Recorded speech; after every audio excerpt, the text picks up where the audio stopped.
제가 듣기로는 다음 주가 시험 기간이라더라고요. 예, 예. 다음 주에 시험이신 분 있나요? 예, 손 들어볼까요? 시험임에도 불구하고 나온 거군요. 예. 오늘 박수. 예. 내일 시험임에도 불구하고 예배드리러 나온 여러분에게 좋은 시험 점수가 있기를 바랍니다. 예. 그런데 과연 예. 제가 예전에 한번 예화로 말씀드린 적 있을 거예요. 제가 처음으로 기도했던 때 시험을 앞두고 기도했다고 말씀드렸죠. 공부 하나도 안 하고요. 하나님, 늘 시험입니다. 잘 보겠어요. 처참하게 예, 점수가 안 났던 기억이 있습니다. 예, 나중에 깨달았죠. 하나님은 시험 공부를 열심히 해야 시험을 잘 보게 해주는구나 하는 생각을 가져봤어요. 여러분, 오늘 우리가 본문 말씀을 보시면은 하나님의 백성인 유다에게 이러한 생각들이 있었던 것 같아요. 하나님은 반드시 우리 편이고 우리에게 잘 대해주실 거야 하는 그런 생각을 가지고 있는 시기였습니다. 그 당시 하나님의 백성 이스라엘을, 유다죠, 남유다를 다스리던 왕은 시드기야였고요. 그리고 그 시드기야는 하나님의 백성임에도 불구하고 하나님의 뜻을 잘 안 따라서 어떻게 됐죠? 계속해서 바빌론으로부터 계속 공격과 압박과 그런 힘든 나날을 겪고 있었죠. 이런 이해 속에서 오늘 본문을 보실까요? 시드기야가 어떻게 기도한지를 볼까요? 3절 말씀 보시면은 시드기야가 여후갈 그리고 스바냐라는 사람을 통해서 예레미야, 그 당시 하나님 말씀을 대언했던 예레미야 선지자에게 보냅니다. 그러면서 어떻게 말하죠? 3절 뒷부분에 너는 우리를 위하여 우리 하나님 여호와께 기도하라 하였으니, 너는 우리를 위하여 우리 하나님께 기도하라. 지금 이렇게 기도하고 있어요. 어떤 기도를 했을까요? 그걸 알기 위해서 우리가 오늘 본문의 그 분위기를 잘 살펴야 됩니다. 5절 말씀을 보면은 이런 표현이 있어요. 바로의 군대가 애굽에서 나오매. 예루살렘을 에워쌌던 갈대아인이 그 소문을 듣고 예루살렘에서 떠났더라. 갈대아인은 바빌론 백성들을 말합니다. 바벨론 군사들을 말해요. 이들은 지금 유다를 에워싸서 이들을 어떻게든 잡아먹고 포로를 끌어가고 어떻게 해치우기 위해서 대기하고 있었던 사람들인데, 마침 바로의 군대, 애굽의 군대가 나오니까 달아나 버리는 모습, 사라져버리는 모습을 보는 겁니다. 바로의 군대는요, 이 시드기야 왕, 이 유다를 도우러 나온 거죠. 그러니까 나름대로 돕는 사람이 있었던 겁니다. 바로 군대의 지원이 있었고요. 그에 따라서 갈대아인이 퇴각하는 그런 상황이 있는 거예요. 그런 상황 속에서 이 시드기야는 기도를 요청하는 거죠. 바벨론, 이제 우리를 그렇게 힘들게 만들었던 그 사람들이 이제 달아나는구나. 애굽도 우리를 돕고 있고 저 바벨론도 갈대아인도 퇴각했으니까 우리가 이때야말로 제대로 이 상황을 잘 극복할 필요가 있다 하는 생각으로 하나님께 기도를 하는 겁니다. 당연히 이런 분위기 속에서 하나님께서 자신들을 구원해 주시고 이제는 이 바벨론으로부터 이제 고통당하지 않기를 기도한 거죠. 여러분, 우리도 그럴 때가 있지 않습니까? 우리도 하나님 앞에 기도할 때 여러분의 모든 삶이 승승장구하지 않잖아요. 그렇죠? 어려움도 있고 굴곡도 있고 그리고 보통 제가 보니까 돌아보건대 힘든 일은 하나로만 생기지 않고 계속 겹쳐 생기지 않던가요? 나만 그랬나? 그럴 겁니다. 그럴 때 정말 이 문제가 해결됐으면 좋겠고 정말 잘 풀렸으면 좋겠고 하나님이 나를 잘 도와줬으면 좋겠을 그런 마음. 근데 잘 나가면은 마음 가운데 이런 생각이 들죠. 뭔가 이제는 어둠의 세대는 갔고 나에게 빛이 오는구나. 내게 이제 승승장구한 그날이 다가오는구나 하는 생각으로 더욱더 기도에 매진할 수 있는 그런 모습이 있다는 거죠. 그래서 이렇게 기도한 겁니다. 너는 우리를 위하여 우리 하나님께 기도하라. 우리를 위하여 우리 하나님께 기도하라.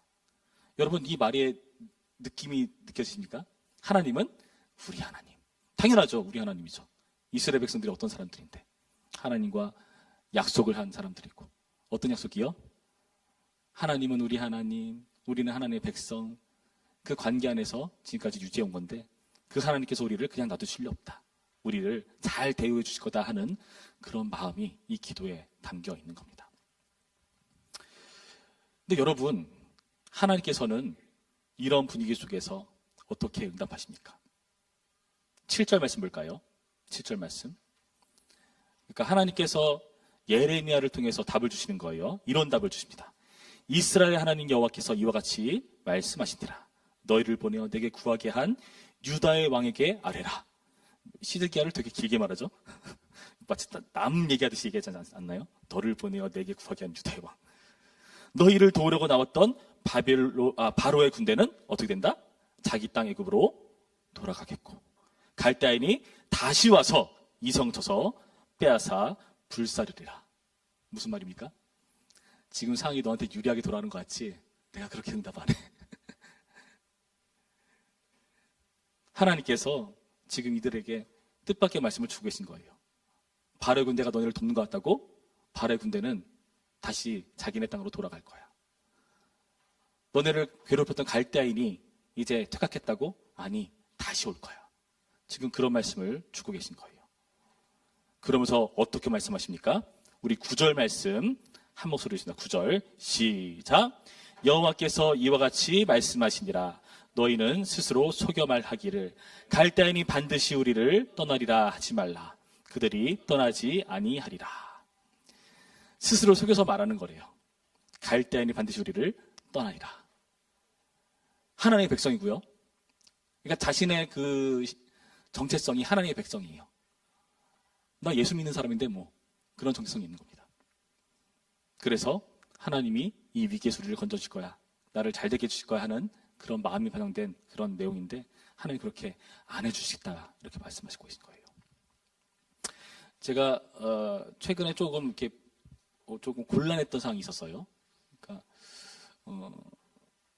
그 교회에 계속 오셔가지고 이렇게 항상 만취된 상태로 오세요. 그러면서 항상 오셔가지고 좀 이렇게 무례한 행동을 많이 하시는데, 근데 그분을 잘 얘기 들어드리고 기도해드리고 정말 오래 걸렸죠. 몇 년간 그렇게 하다가 드디어 그분을 설득하고 내가 교회를 와야겠다 하면서 등록까지 하신 그런 분이 계십니다.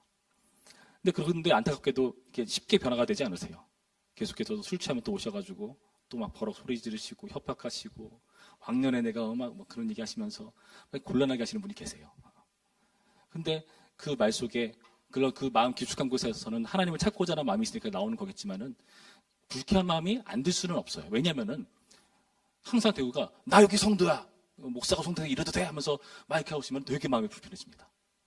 근데 그분은 아직 목사가 가르치고 지도하는 것을 받을 준비가 된 건 아니죠. 그분의 상황에 맞게 잘 인도해 나가야 될 겁니다. 그건 숙제예요.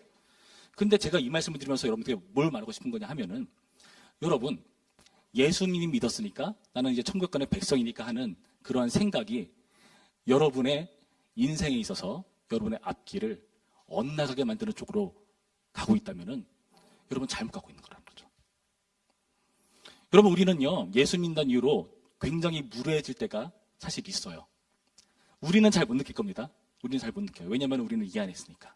근데 외부에 있으면 그걸 느끼는 경우들이 종종 있곤 합니다. 제가 예전에 어떤 인터넷 기사를 보다가 거기에 그런 어떤 사람이 크리스찬이에요. 막 그런 글을 쓴 거를 본 적이 있어요. 나름대로 자기 교회에서 되게 금요일 날 뜨겁게 찬양하고 기도하는 그런 시간이었나 봐요. 근데 그날이 좀 더웠나 봐요. 문을 열고 한 거죠. 그 밤늦은 시간에. 그러니까 그 동네에 어떤 일이 발생하죠? 그 음악 소리, 소음 그게 막 들어오는 거잖아요. 그래서 민원이 들어오고 사람이 와서 막 소리 지면서 막 욕하면서 교회가 이러면 되냐고 막 하고 갔다는 거예요. 그러면서 그 사람 나는 그 사람이 참 불쌍해 보였다. 하나님을 보니까 저런 거지. 이렇게 글을 쓰더라고요. 저는 그 글을 쓴 그 사람을 보면서 불쌍한 마음이 들었습니다. 굉장히 무례해진 거예요. 굉장히 모르는 거예요. 상식을 어긋난 거예요. 예수님께서는 자기 이름을 그렇게 사랑해 준 게 아니죠. 근데 사람들은 무조건 내가 잘 되고 나에게 유리한 쪽으로 예수님의 이름을 이용하고 그 혜택만을 누리려는 그런 경우들이 있습니다. 평소에 찾지 않다가 시험 기간에 처음으로 기도했던 저 하나님께 뭘 구한 걸까요? 나의 진정한 성장과 나의 발전과 나의 성숙이 아니라 단순히 하나님 찾았으니까 기도 들어주셔야죠 하고 이용하는 처음밖에 되지 않았을 겁니다. 당연히 기도를 안 들어주시죠. 기도를 들어주면 안 되죠. 하나님이 저를 진정으로 사랑하신다면요. 여러분, 오늘 말씀을 통해서 그걸 이해할 필요가 있다는 거예요. 지금 이들은요, 마음 가운데에 이들을 징계하기 위해 썼던 그 바벨론이라는 도구를 그들이 퇴각하니까 하나님 우리를 위해 주시나 보다 하고 착각 속에 빠져서 이렇게 우리 하나님께 기도하라라고 말하는 모습을 보이고 있다는 겁니다. 여러분, 진짜 이들이 이런 사람들이었습니까? 정말 이들이 우리 하나님 할 만한 사람들이었습니까? 2절 말씀 볼까요? 2절 말씀 뭐라 되어 있죠? 그와 그의 신하와 그의 땅 백성이 여호와께서 선지자 예레미야에게 하신 말씀을 듣지 아니하니라. 무슨 말이죠? 예레미야는 그 당시에 선지자라고 말씀드렸어요. 선지자는 그 당시 사람들에게 하나님의 말씀을 전해주는 역할을 하는 사람들이죠. 대부분의 내용은 책망입니다. 너네 그렇게 살면 안 돼. 너네 내 백성이니까 이렇게 살아야 돼 하고 그들의 잘못을 수정해주고 고쳐주는 그런 말씀들인데 안 들어요. 안 들으면서 분위기 보고 자기에게 유리한 상을 보고 그럼 우리 하나님이지 하면서 그럴 때만 하나님을 찾는 그런 이상한 모습을 보이고 있다는 겁니다. 여러분, 내일부터 시험을 보시는 우리 사랑하는 우리 부천평학교의 청년부 학생 여러분, 공부 다 하셨죠? 예, 다 안 하셨으면은 이따가 하시면 되고, 그러나 예배 드리는 것은 너무 소중하고 잘한 태도입니다. 당연한 거예요. 여러분, 예배에 참석하는 거는 스탠다드입니다. 당연한 거예요. 특별한 걸로 생각하지 마세요. 당연한 겁니다. 그러면서 여러분이 할 바를 해나가는 노력을 해나가야 되는 거죠. 그러나 이것을 어긋나 버린다면 여러분, 하나님이 여러분을 사랑하시니까 시험이 잘 나오게 하진 않으실 겁니다. 공부를 안 했단 말이죠. 그러면 시험 공부 열심히 한 사람인데 교회 안 나온 사람은 시험을 잘 보나요? 그럴 수도 있어요. 그럼 뭐예요? 그게 못한 나와 뭐 그런 마음이 듭니까? 아니요. 여러분 잘 생각해 보세요. 그 사람은 시험을 잘 보는 게 인생을 오히려 망치는 길입니다. 별로 공감을 안 해주죠. 정말 그래요. 그런 사람들 시험 잘 본다는 건 무슨 뜻이냐면 하나님께서 그들을 그냥 내버려 두신 거예요. 지금 이 이스라엘 백성들은 나중에 어떤 지경에 처하게 되는가? 10절 말씀 보시면은 가령 너희가 너희를 치는 갈대인의 온 군대를 쳐서 그 중에 부상자만 남긴다 할지라도 그들이 자기 장막에서 일어나 이 성을 불사르리라. 무슨 말이죠? 갈대인의 온 군대가 정말 망할 것 같은 상황이 와도 부상자만 남아있는 상황이 와도 그 부상자만 있어도 너네는 반드시 지게 돼 있다. 하나님의 엄명을 내리신 겁니다. 하나님의 뜻은 확고하세요. 그 뜻은 뭐죠? 이스라엘이 하나님께 범죄한 것에 대해서 하나님은 반드시 책임을 물고 넘어가시다는 거죠. 너 그 죄값을 져야 돼. 회피하려고 하지 마. 너는 잘 맞아야 돼. 잘 맞아야 돼. 근데 매를 든다는 게 사실 감사한 거예요. 매를 든다는 것은 오늘날 매가 우리 죄인들이 사용하면 잘못 갈 수 있지만 하나님이 사용하시면 좋은 쪽입니다. 예전에 제가 항상 말씀드렸잖아요. 사무엘하 7장 예를 들면서 다윗과 맺은 하나님의 약속이요. 사울은 내가 버렸어. 다윗 너의 자손은 내가 안 버릴 거야. 하나님 감사해. 안 버린대요. 안 버려. 그런데 너네 인생 채찍과 사람 막대기로 좀 맞아야 돼. 잘못 가면은 맞는 거예요. 사울은요 잘못 가면은 버려요. 근데 진정한 자녀는요 잘못 가면요 때려서라도 하나님께서 그렇게 신경 써서라도 고치시는 법입니다. 여러분 그 인생 레슨이 하나님 앞에 엄중하게 있다는 거죠. 지금 이 이스라엘 백성들, 유다 백성들은요 하나님께서 정하신 불순종에 대한 징계를 받는 과정 중에 있어요. 잘 먹고 잘 지나가야 됩니다. 왜냐하면 당연히 하나님 말씀을 안 듣는 백성이니까 이에 대한 고통은 당해야 됩니다. 그런데 봅시다. 자기가 하나님의 택한 백성, 선민으로서 그 의무는 등한시하면서 그 선민으로서의 혜택을 기대해서는 곤란한 겁니다. 그것을 바로 오늘 말씀에서는 스스로 속이지 말라라고 말씀하고 계시다는 겁니다. 여러분, 스스로 속이는 태도 우리가 주의해야 됩니다. 스스로 속이는 태도를 우리 주의해야 돼요. 우리는 사실 내가 듣고 싶은 얘기는 듣고 싶어 하고 내가 듣고 싶지 않은 얘기는 듣고 싶지 않아 하죠. 하나님의 말씀이 내가 듣고 싶어하는 말씀인 경우도 있지만은 그렇지 않은 경우도 꽤 됩니다. 어떻게 하십니까, 여러분? 그럴 때. 제가 그 얘기했나요? 제 동기 중에 한 명이 자녀가 되게 많아요. 5명인가 6명인가. 그래가지고 형님인데요. 기도했대요. 하나님, 차가 필요합니다. 근데 그 교회 어떤 분께서 돈이 많이 생겼나 봐요. 그래서 하나님께 막 기도하고 있는데 갑자기 자꾸 그 전도사님이 떠오르더래요. 뭐라고 했는지 아십니까? 사탄아 물러가라 이렇게 기도했대요. 근데 계속해서 하나님께서 떠오르게 하시니까 그 돈을 지원해줘가지고 그 가족이 다 탈 수 있는 차를 마련하게 되었다라고 간증을 하더라고요. 제가 말했죠. 형님, 저 그 간증 써먹어도 돼요? 써. 저는 그걸 보면서 뭘 느꼈는가? 하나님의 기적을 보려면 애를 많이 낳아야 되는 건가 싶기도 하고. 흘려들으세요. 여러분, 우리는요, 그 사탄아 물러가라 했었던 그 사람처럼 하나님의 뜻이 내 마음에 들지 않으면요, 그것을 듣고 싶지 않아 하죠. 거부하려는, 최대한 피할 수 있는 데까지 피해보려고 합니다. 그렇지 않던가요? 지금 여기 나타난 예레미야는 어떻죠? 4절 말씀 보면은 그때 예레미야가 갇히지 아니하였으므로 백성 가운데 출판을 죽였더라. 뭘 전제하죠? 앞으로 갇히게 된다. 왜 갇힐까요? 너 하나님 말씀 하지 마. 너네 지금 아주 좋은 분위기인데 너의 말 한마디 때문에 지금 분위기가 완전 다운돼. 나 그 말 듣기 싫어. 그러니까 감옥 들어가 있어. 여러분, 그러는 거예요.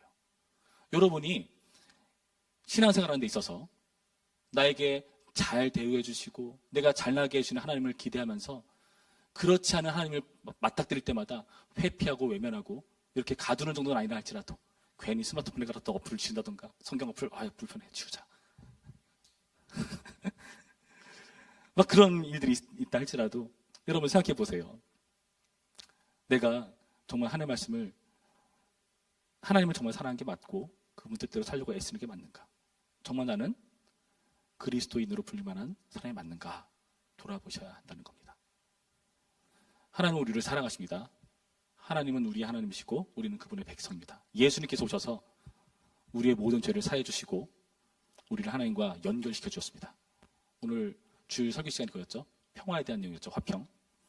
하나님과 우리가 평화를 누리게 되었어요. 그래서 우리는요, 참 감사하게도 이렇게 많이 맞진 않아요. 물론 하나님께서 그렇게 하신 경우도 있지만 꼭 그렇게 하지는 않으세요. 다만 우리가 우리 죄에 대해서 회개할 때 하나님께서는요, 우리를 다시금 용납해 주시고 받아주시고 우리의 배를 기쁘게 여겨주십니다. 기억하지 않아주세요. 너무나 감사하지 않습니까? 그런 하나님이십니다. 그러면서 요구하시는 거죠. 어떤 걸 요구하시죠? 우리의 삶이 조금씩 바뀌어 나가기를 요구하신 겁니다. 이전에는 선자를 가둔 이 시드기야 유다 백성들처럼 하나님을 외면하고 싫어했고 나에게 뭔가 요청이 들어올 때마다 거절하고 싶은 그런 마음이 있었다면 이제는 그 하나님의 은혜에 감사하면서 우리는 조금씩 내 인생의 설계를 내가 하는 것이 아니라 하나님께 맡겨드리며 그분이 우리의 창조주시잖아요. 창조주는요, 피조물의 목적을 정확히 아는 존재입니다. 왜냐하면 우리가 그분께서 만드신 존재니까요. 우리는 그걸 찾아가는 사람들이죠. 그래서 우리는 창조주의 그 창조 목적에 맞게 살아가기 시작할 때에 우리에게 행복이라는 게 따라와요. 여러분 비전을 꼭 찾으시길 바라요. 그게 여러분에게 행복의 길로 인도할 겁니다. 어떤 사람은 순교가 행복일 수 있어요. 여러분 모두 그러진 않을 거예요. 다행히. 어떤 사람은 자기를 희생하면서 남을 섬기는 게 행복일 수 있어요. 어떤 사람은 돈을 많이 벌어가지고 그 돈으로 하나님을 섬기는 게 행복일 수 있어요. 어떤 사람은 자식을 잘 양육하고 기르는 게 행복일 수 있어요. 어떤 사람은 내가 가진 은사를 통해서 세상을 섬기는 게 행복일 수 있어요. 어떤 방향이 되었건 간에 여러분 하나님이 여러분 각자를 향한 그 소명과 비전을 찾으시길 바랍니다. 그게 여러분의 행복의 길이에요. 그것과 벗어나서 여러분 뜻대로 난 이게 하고 싶은데 난 이러고 싶은데 하고 가는 것들은 모두 다 여러분의 행복을 줄 것 같지만 그렇지 않습니다. 하나님께서 우리를 사랑하시기 때문에 우리의 뜻을요 하나님 뜻에 맞게끔 계속해서 조정해 나가십니다. 여러분 그런 놀이 해본 적 있나요? 옛날에 땅에 이렇게 개미들 기어가면은 발로 이렇게 막으면서 이렇게 막 몰아갔던 나만 나쁜 학생이었나요? 그런 적 있나요? 네. 만약에 개미가 굉장히 지적인 능력이 있어요. 그래가지고 어떠한 존재가 자꾸 자기 앞길을 팍팍 가로막어. 그러면 이러면서 막 앞으로 가겠죠. 그러다가 보면은 저처럼 나쁜 사람이 아니고 정말 이 개미를 좋은 곳으로 인도하려는 개미 사육사다. 이 개미가 그 사람을 인식하기 시작했다. 그럼 어떻게 될까요? 자기가 이리 치이고 저리 치면서 어떤 존재가 나를 저기로 가기를 원하시는 것 같다라는 느낌을 받기 시작할 거예요. 그렇지 않을까요? 그렇죠? 여러분, 이게 바로 사명입니다.